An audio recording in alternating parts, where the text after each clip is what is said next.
Ang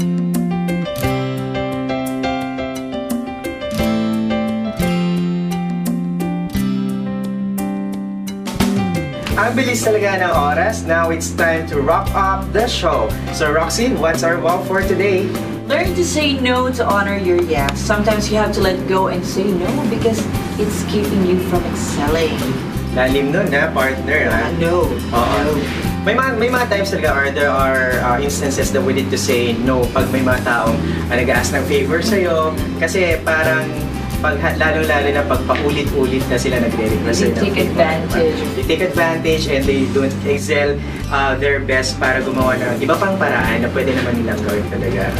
Hindi lang talaga. Sometimes you have to say no. Hindi naman tayo kailangan araw-araw at oras-oras kailangan na nag-yes. Diba? And on a positive side, then saying no naman is not it's not a sign of rejection or yung ayaw mo silang tulungan, but it's more on giving them the chance also or the opportunity to become a better person also. Sabi nga nila, kung mahihingin sa yung isang tao, magbigay ka ng, ano ba yun? Paghirapan. Hindi. Sabi nga ni Jesus, di ba? You have to, hingin mo yung net, yung fish, di ba? Ito yung sa fish. Bibigyan ka ng lambat para ikaw mismo yung mag-fish. Parang may English yan.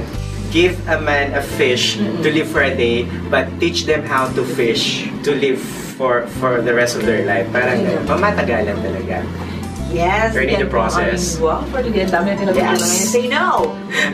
Okay. And before we finally end the show, magpapasalamat muna po kami sa aming mga sponsors. Sponsors na walang sawang sumusuporta. Yes, maraming salamat po kay Danica Magpantay sa ating Celebrity Corner. Attorney Nestor Sigismundo sa ating Ilocana segment, Vegan Plaza Hotel, Pepito Alvarez Vegan Flower Shop, Sweet and Spicy to Mama Wing and Papa Bong sa nilang mga babies, sa JDC Mall, syempre for Once Cooking segment, and to Sir Steve Javier and family. And we would like to thank also Mr. Noel Javier for the fire truck, Hidden Garden. Yan, ang Hidden Garden, si Sir Flores and Ma'am Flores also. Caltex Bantay, Ma'am Dana. Dana pala, hello. Lagi nanonood yan ng Wake Up Ilocos. To VCS Group of Companies, to Ma'am Telma Bautista, to Mayor Mark Purisima, to Mayor Kubangban, Board Member Christian Basi Purisima, to Altamira Subdivision, and to Sir JP. Thank you so much, Ma'am and Sir. Yes, and thank you, Ma'am Raj. Si Ma'am Rochelle, hello Ma'am Rochelle, and Sir Adrian, hello po sa inyong lahat. So push na tayo sa ating bongga nating mga... Yes, pero bago yan kapatid, like us also on Facebook at www.facebook.com/4tv10 and follow us on Twitter as well.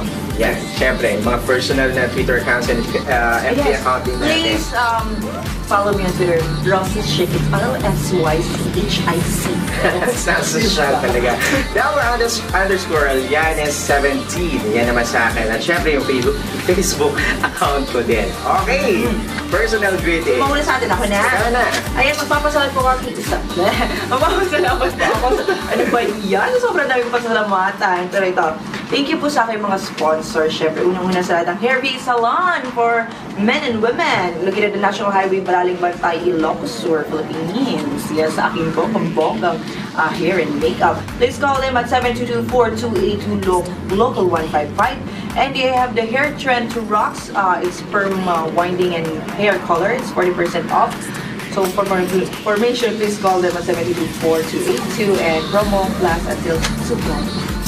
And syempre po, gusto rin po pasalamatan si Dr. Joe Plantes of Plantes Optical Clinic for my eyewear. Please visit his clinic at number 62 Quirino Boulevard, Vegan City. Thank you, Dr. Joe Plantes. Hello, Mommy and Daddy. Hello to Marcus, Miguel, and Margarita. And of course, ating mga questions. Yes, the Pastor and... Hello, Pastora. Yes, Mom. Yes, alam natin na, diba? Si Thank you for praying. Thank you for praying sa aking, sa aking napakagandang trabaho ngayon. Yes, Pastor Eugene, Pastor Kirsty, at saka yung anak si PJ. Yes, so... Of your family! Yes, of your family of JDC po. Okay, ako naman. Hi to Tita Annette Tubon from Magsingal at Tita Prasi, Napaw, and Juan Luigi. Taga Magsingal, taga Tamag din sila. Mga friends ng mom ko. To Russell and Wina, hello guys. To my Happy Fit family. To Rachel Fernandez, to Rai and Prince. And to all my BPI Bank friends, to Ma'am Mercy and Ma'am Helen, and to Brother Ron. Hello guys. To Metro Bank manager nila na si Jeffrey Carobin, at sa aking kaibigan na si Maria Teresa Organo Villanueva. Yan, haba ng name. And to my Tupperware families ng Lowag, of course. And hi na rin sa Tupperware ng family ng Vegan dito sa Vegan City, of course. Yan. And yes, huwag nyo kalimutan na pumunta kayo sa Mercury Drug Vegan Alcantara dyan sa Public Market. Hello sa mga taga-MDC. At sino pa ba? Baka makalimutan ko yung mga Divinians. Hello, di ba ng Caldo Vegan? At syempre, si VA Puruganan, gusto niya magpag-hello sa iyo. Kahit alam kong layo, alam mo na papalimutan kami. And sa lahat ng mga sumusuporta and sa lahat ng nanonood ng Wake Up Ilocos kapatid, sa man sulok ng Ilocandia, hello po sa inyong lahat. And thank you for watching Wake Up Ilocos. Yes, by the way, I would like to extend my condolences, of course, to the Quiteves and Bonifacio family. Kasi yung isa kong napakabait na kaibigan na si Abigail Quiteves Bonifacio ay, syempre, she passed away. And it was really hard for me, syempre, kasi isa siya sa mga pinakamalapit kong kaibigan. So, condolences. Wish you yeah. Okay, so magkikita-kita tayo ulit next week para sa mas pinasaya at mas pinabonggang original infotainment show sa buong Ilocandia. Ito ang Wake Up Ilocos!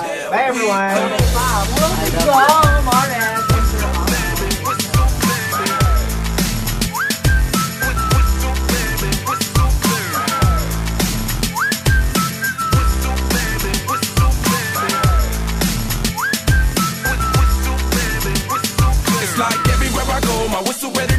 Shawty don't even know she can get in it for the low. Told me she not a pro, it's okay, it's under control. Show me soprano.